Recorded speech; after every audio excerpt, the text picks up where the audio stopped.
Agatha கிறிஸ்டியின் tick tick tick tick. அத்தியாயம் 3. வினையாய் முடிந்த விளையாட்டு. 12 மணி. நம்பிக்கை எழுந்து சொன்னாள் சாக்ஸ். திட்டமிட்ட விளையாட்டு. திட்டமிட்டபடி ஒரு விளையாட்டாய் நடைபெறாமல் போயிற்று. அலார கடிகாரங்கள் என்னவோ அவற்றின் பணியை செவ்வனேதான் செய்திருந்தன. அவற்றை விஞ்சியிருக்க வேறெந்த கடிகாரத்தாலும் முடிந்திருக்காது என்னும் அளவுக்கு அவை நல்லா வீரியமாய் செயல்பட்டு முடிந்திருந்தன. ராணே படுக்கையிலிருந்து துள்ளி குதித்தெழுந்து விடும் அளவுக்கு ஓசையோடு அவை இயங்கியிருந்தன. தீர்ப்பெழுதும் நாள் வந்துவிட்டது என்ற எண்ணம் உள்ளே உருவாகுமாறு குழப்பமாய் எழுந்திருந்தார் அவர். வரிசையான அவற்றின் ஓசைகள் அடுத்த அறையில் இருப்பவருக்கே இத்தகைய விளைவை உண்டு பண்ணியிருக்கிறது என்றால், அக்கடிகாரங்களுடனேயே கிடந்தவருக்கு அலார சப்தங்கள் எத்தகைய உடனடி விளைவை ஏற்படுத்தியிருக்க வேண்டும்? வராண்டாவில் விரைந்த ராணே கதவிடுக்கில் காது பொருத்தி உன்னிப்பாக கேட்டார். அவமரியாதையாய் கடுமையான எதிர்ப்பினை ராணே எதிர்பார்த்தார். நிச்சயமாய் அனாச்சாரமான வார்த்தைகள், கடுகடுப்புகள் விளையும் என அவர் கணக்கிட்டிருந்தார். ஆனால் தற்சமயம் அவர் எதையுமே உள்ளிருந்து கேட்கவில்லை. அதாவது என்ன எதிர்பார்த்திருந்தாரோ அப்படி எந்த வசைகளையும் அவர் கேட்கவில்லை. கடிகாரங்கள் சரியாய்தான் டிக் டிக்கித்து கொண்டிருந்தன. சப்தமாய், கோபம் கொண்டு வெகுண்டெழுந்தது போல அனைத்தும். இப்பொழுது இன்னொரு கடிகாரம் தேவையற்ற இந்நேரத்தில் கொடூரமாய் அலறியது. செவிடனுக்கு கூட எரிச்சலை உண்டு பண்ணும் விதமாய் இருந்தது அதன் உயர்ந்த ஒலி. சந்தேகமே வேண்டாம், அவைகளுக்கு இப்படிப்பட்டிருந்த கட்டளைகளை கடிகாரங்கள் செவ்வனே ஆற்றி முடித்துவிட்டன. அவை என்னென்ன மாதிரி சிறப்பாய் உழைக்க வல்லவை என மிஸ்டர் முட்கார்ட்ராய்டு குறிப்பிட்டிருந்ததையும் விட ஒரு படி உயர்ந்தே உழைத்து தந்துவிட்டன கடிகாரங்கள். ஆனால் அவை அனைத்தும் இயங்கியும் மிஸ்டர் வேட்டின் தூக்கத்துக்கு முன்னால் தோற்று போய்விட்டது வெளிப்படையாகவே தெரிந்தது. ஆலோசனை சபை அங்கத்தினர்கள் அனைவரும் இப்படி ஆகிவிட்ட முடிவுக்காக சற்றே மனசோர்வடைய நேர்ந்தது. சற்றே கடுமையாய், அந்த பய மனுஷனே கிடையாதப்பா என்றான் ஜிம்மி. பக்கத்து வீட்டில் டெலிஃபோன் மணி அடிக்குதுன்னு நினச்சி புரண்டு படுத்து மறுபடியும் தூங்கிடுச்சோ என்னவோ என ஆலோசித்தது ஹேலன் அல்லது நான்சி. ரூபர்ட் பேட்மேன் சொன்னார், தாமதிக்காம அவர் ஒரு டாக்டரை பார்த்துடுறது நல்லது. காது ஜவ்வுல தான்ப்பா ஏதோ கோளாறு மனுஷனுக்கு என மிக நம்பிக்கையாய் சொன்னது பில். வெல், என்னை காரணம் கேட்டீங்கன்னா என ஆரம்பித்த சாக்ஸ், சும்மா நம்ம கண்ணில் அவர் மண்ணை தூவிக்கிட்டு இருக்கிறான்னு எனக்கு படுது என்றார். அடித்த அத்தனை அலாரமும் அவரை எழுப்பியிருக்கு. எஸ், ஆனால் அப்படி எதுவுமே அவர் கேட்கலை என்பது போல பாசாங்கு பண்ணி நாம தோத்ததா காட்டிக்க போறார். மரியாதையுடனும் பாராட்டும் விதமாகவும் அனைவரும் ஒரு சேர சாக்ஸினை பார்த்தார்கள். நல்ல ஐடியா என்றார் பெல். அவர் சாதுரியமாக காட்டியிருக்கிறார். இதுதான் விஷயம், வேற ஒன்றும் கிடையாது என்றார் சாக்ஸ். இன்னைக்கு காலை டிஃபனுக்கு தினமும் வருவதை விட இன்னும் லேட்டா அவர் வரப்போறார் பாருங்க. ஜஸ்ட் நம்ம மூஞ்சில கரியை பூச. இந்த சமயத்தில் மணி 12 தாண்டியிருந்தபடியால் சாக்ஸ் சொல்வதுதான் சரியான யுகம் என அனைவராலும் ஏற்றுக்கொள்ளப்பட்டது. ராணே மட்டும்தான் மறுத்தளித்தார். முதல் கடிகாரம் அடிச்சு ஓய்ந்தபோது நான் கதவுக்கு வெளியில நின்றுக்கிட்டு இருந்தேன் என்பதை நீங்க மறந்துடக்கூடாது. பின்னாடி வரிசையா அடிச்ச அலாரங்களினால் அவர் என்ன பாசாங்கு பண்ண முடிவெடுத்திருந்தாலும் முதல் அடிச்ச அலாரம் நிச்சயமா அவரை ஆச்சரியம் படுத்திருக்கணும். ஒத்துக்கிறீங்களா? அதை நிறுத்த அவர் ஏதாவது பண்ணியிருக்கணும். இல்லை, என்னடா சத்தம்னு கொஞ்சமாவது நகர்ந்து ஈடுபாடு காட்டியிருக்கணும். முதல்ல அடித்த அலாரத்தை நீங்கள் எங்கே வச்சிங்க பாங்கோ? அவர் காதுக்கு பக்கத்தில் வரும்படியாக இருந்த சின்ன டேபிளில் என்றார் மிஸ்டர் பேட்மேன். சிந்திச்சு பண்ணியிருக்கீங்க பாங்கோ என்றார் ராணே. இப்போ பதில் சொல்லுங்க என்று பில்லை பார்த்து கேட்டார்.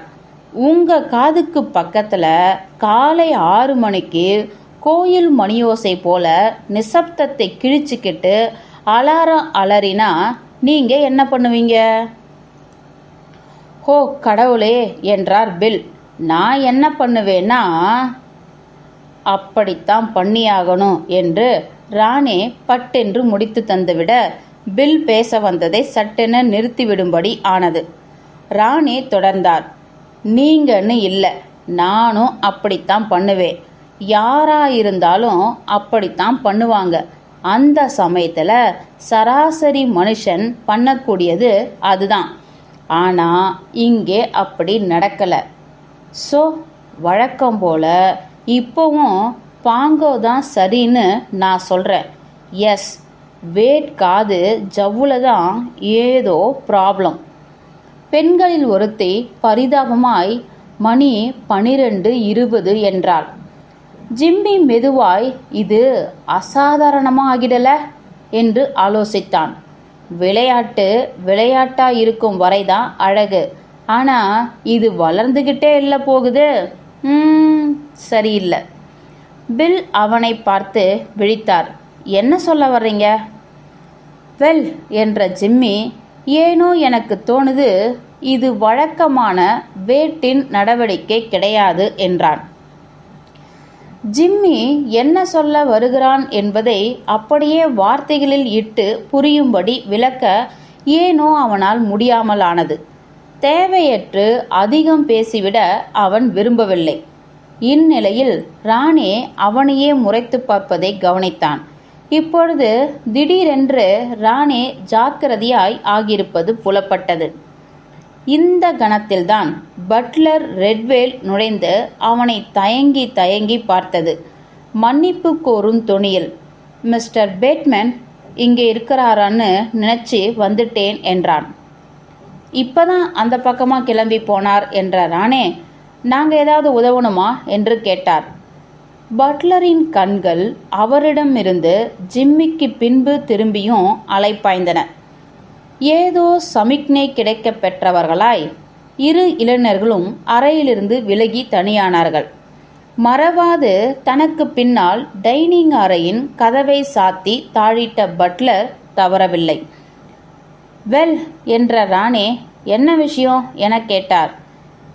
இதுவரைக்கும் மிஸ்டர் வேட் கீழே இறங்கி வராததால் அவர் ரூம் வரைக்கும் வில்லியம்ஸை அனுப்பி கூப்பிட்டு பார்க்கும் உரிமையை நான் எடுத்துக்கிட்டேன் சார்.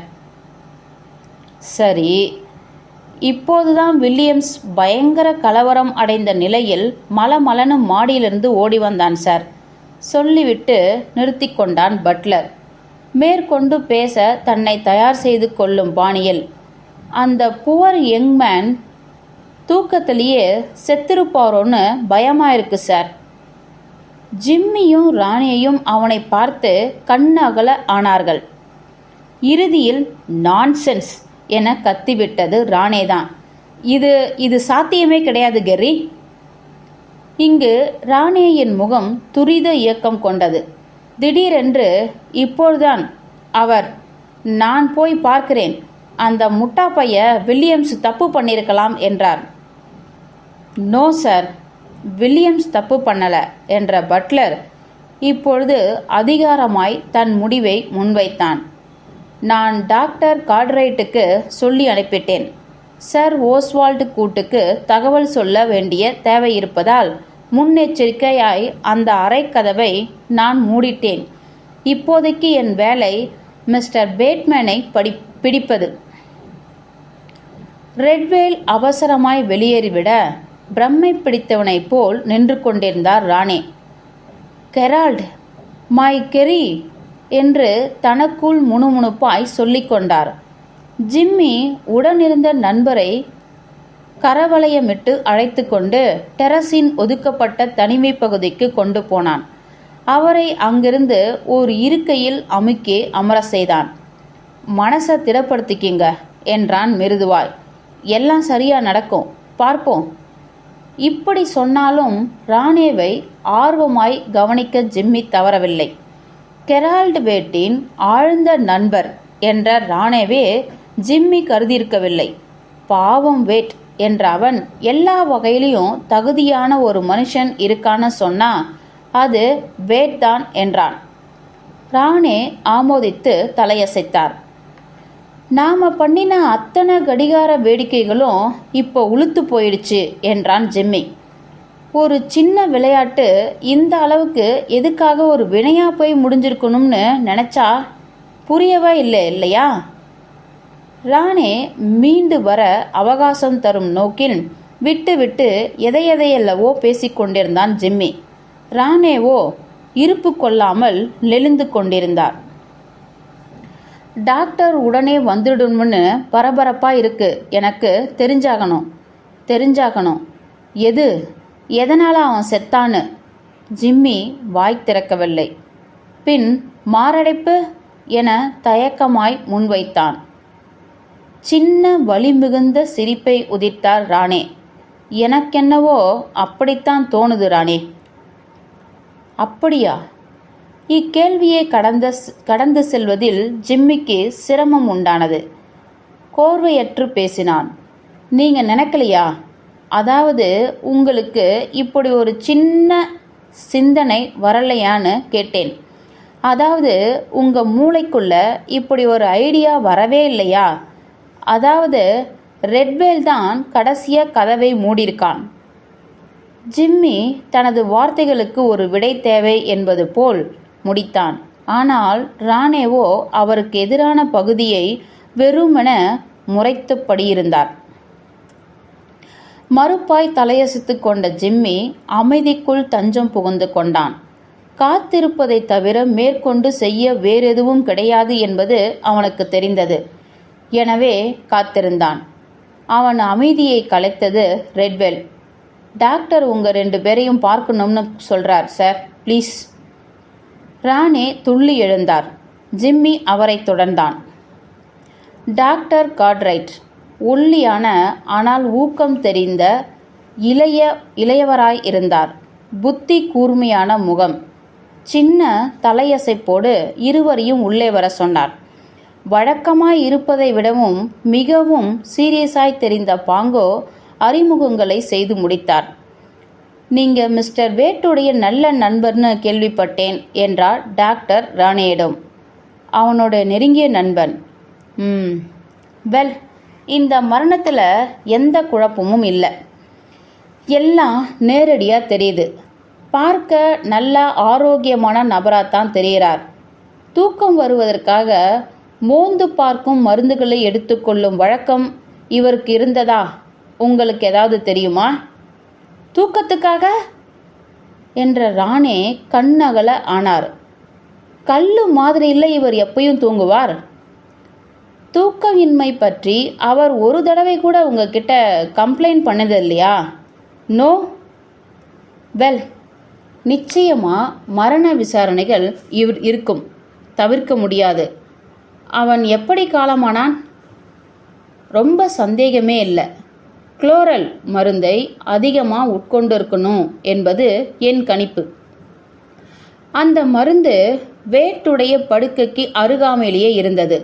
மேலும் ஒரு பாட்டில், கோப்பை, இதெல்லாம் கேட்கவே கஷ்டமா இருக்கு. தனது அருகிலிருந்த நண்பரின் உதட்டில் நின்று கொண்டு வெளியே வராமல் தள்ளாடுதாய் ஜிம்மி கணித்த கேள்வியை அவனே கேட்டான், சற்று சுற்றி வளைத்து. இதுல சட்டத்துக்கு விரோதமான எந்த செயலும் கிடையாதா? டாக்டர் கேட்பவனை துரிதமாகவும் கூர்மையாகவும் பார்த்தார். ஏன் அப்படி கேட்குறீங்க? அப்படி சந்தேகப்பட ஏதாவது காரணம் இருக்கா? ஜிம்மி இப்பொழுது ராணியை கவனித்தான். சற்று முன் கேட்க தயங்கிய ராணியவுக்கு இது சம்பந்தமாய் ஏதாவது தெரிந்திருந்தால் அது குறித்து பேச இப்பொழுது ஜிம்மி வழி செய்து தந்திருக்கிறான். ஆனால் அவனை ஆச்சரியப்படுத்தும் வகையில் அவர் மறுப்பாய் தலையசித்து விட்டார். அப்படியெல்லாம் எந்த காரணமும் கிடையாது என தெளிவும் படுத்தினார். தற்கொலை?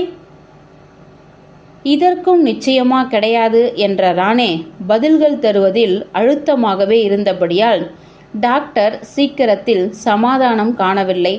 தொடர்ந்தார். அவருக்கான வேறெந்த பிரச்சனையும் உங்களுக்கு தெரியாதா? பணப்பிரச்சனை இல்லைனா பொண்ணுங்க? மறுபடியும் மறுப்பாய் தலையசைத்தார் ராணே.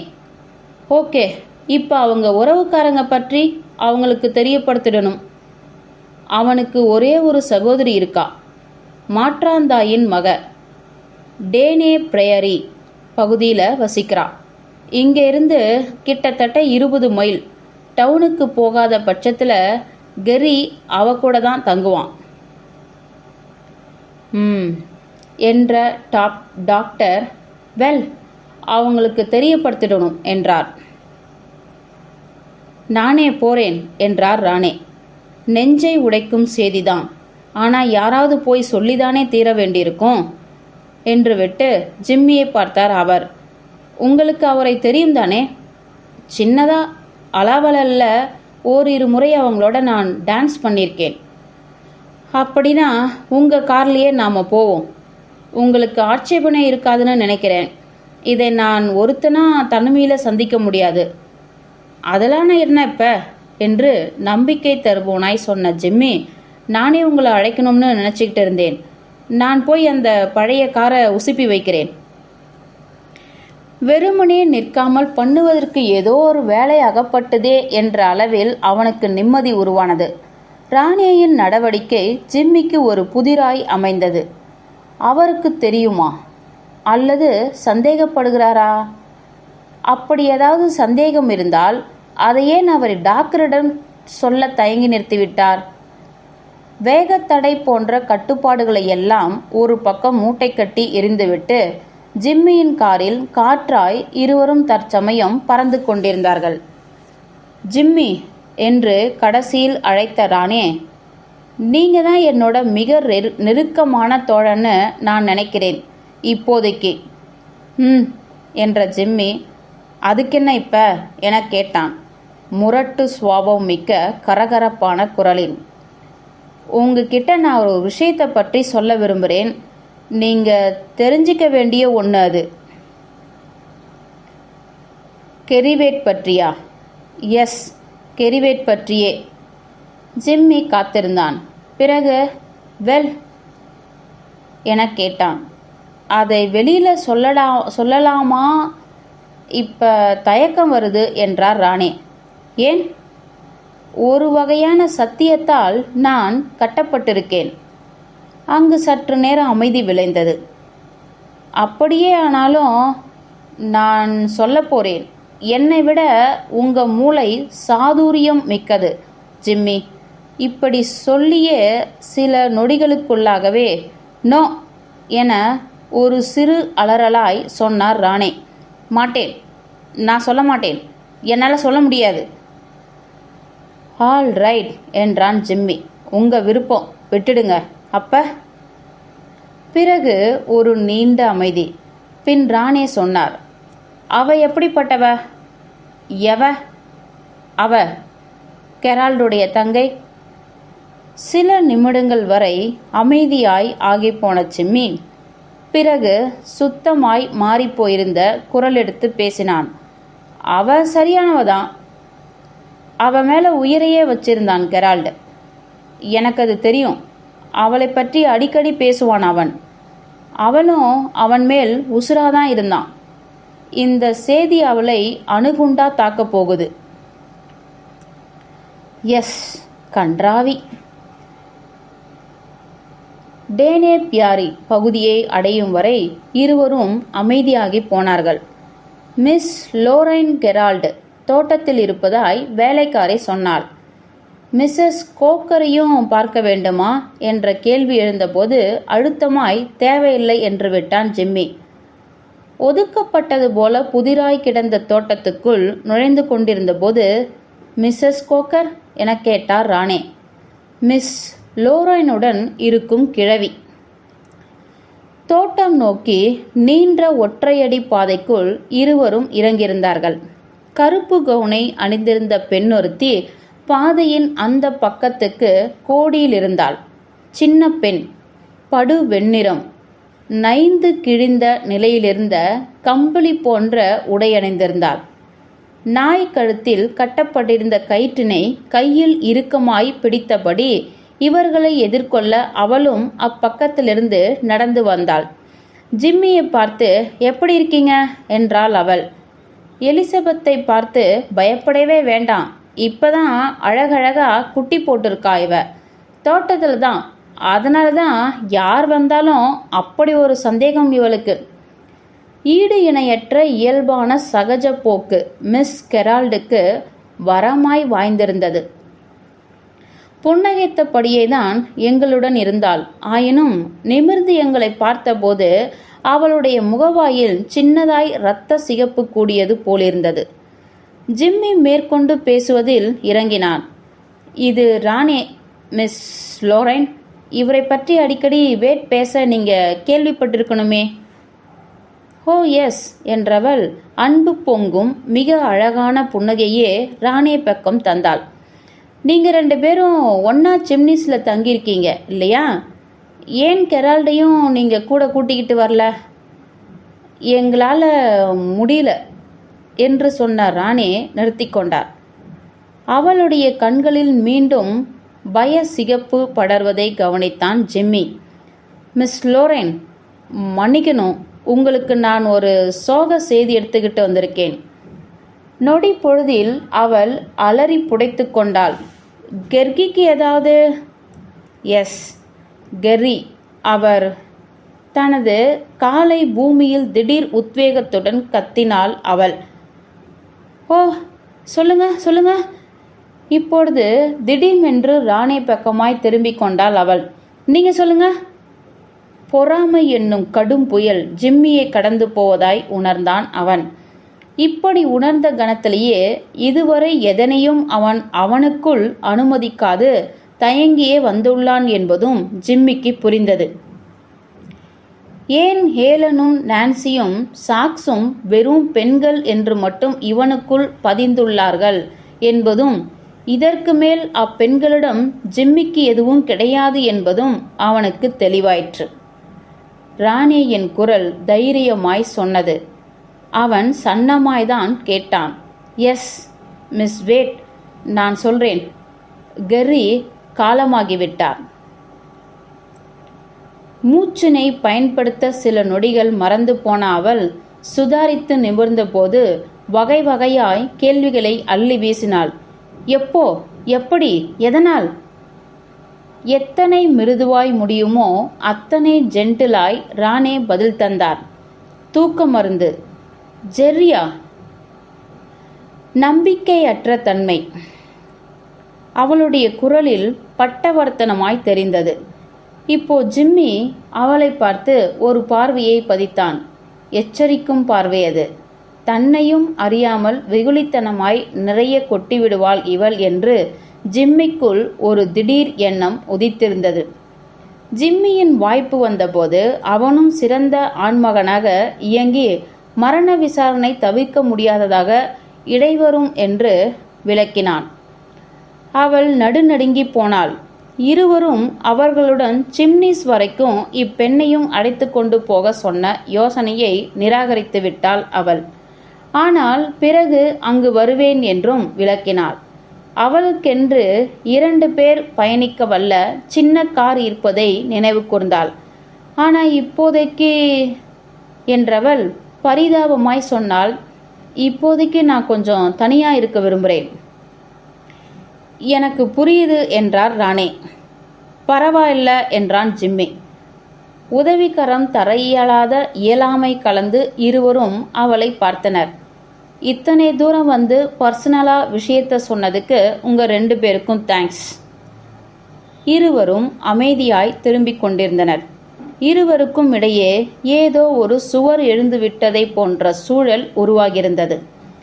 நல்ல தைரியமான பொண்ணு அவ என்று ஒரு முறை பேசினார் ராணே. ஜிம்மி ஏற்றுக்கொண்டான். அவ்வளவே.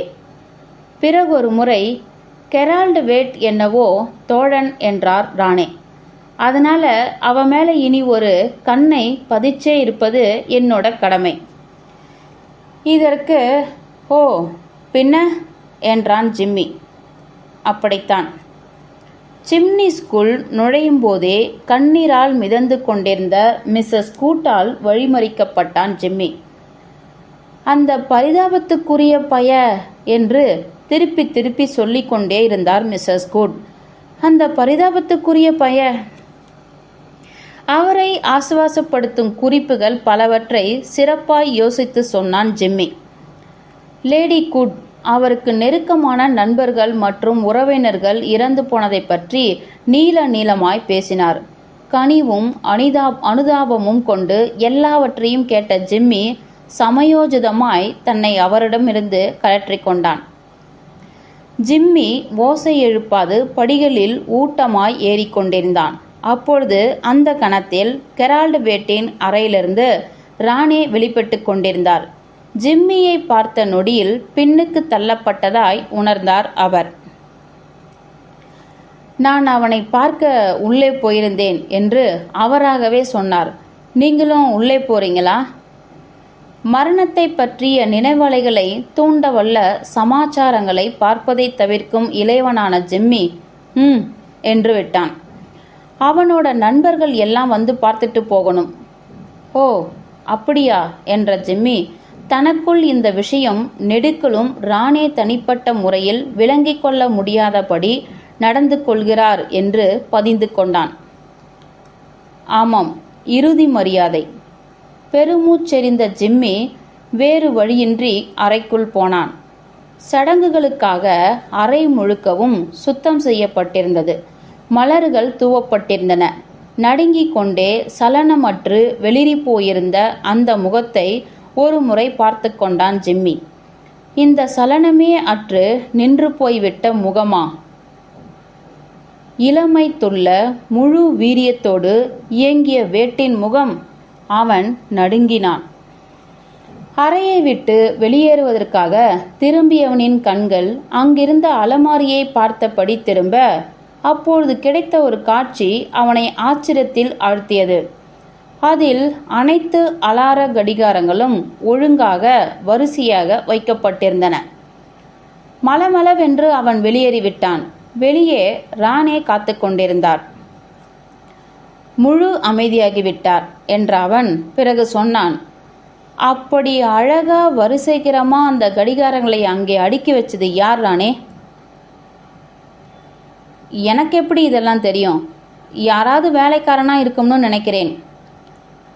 இதுல கோமாளித்தனம் என்னன்னா என்ற ஜிம்மி சொன்னான், அது 7 தான் இருக்கு, 8 இல்லை. இதை நீங்க கவனிச்சிங்களா? இதற்கு ராணே மற்றவர்களுக்கு கேட்காத அளவுக்கு ஏதோ ஒலி எழுப்பினார். 8 இருக்க வேண்டிய இடத்துல 7 என்று முகம் சுளித்தபடி குறிப்பிட்டான் ஜிம்மி. ஏன்னு ஆச்சரியமா இருக்கு எனக்கு.